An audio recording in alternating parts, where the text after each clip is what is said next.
বাংলাদেশের অধিকাংশ মানুষই জানে না মিডওয়াইফ বা মিডওয়াইফারি পেশাটা কি তাদের কাজ এবং কেনই বা তারা। আসসালামু আলাইকুম, আমি বাকিয়া জান্নাত। আমি একজন midwife. Welcome back to my channel. আমি আজ কথা বলবো মিডওয়াইফ বা মিডওয়াইফারি বিষয়টা কি।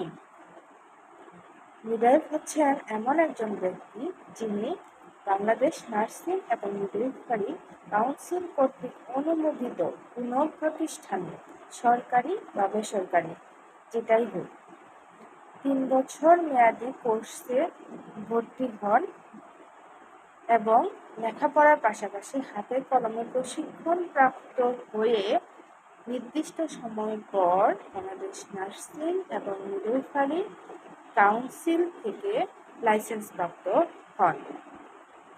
তারাই হচ্ছেন মিডওয়াইফ। ধন্যবাদ।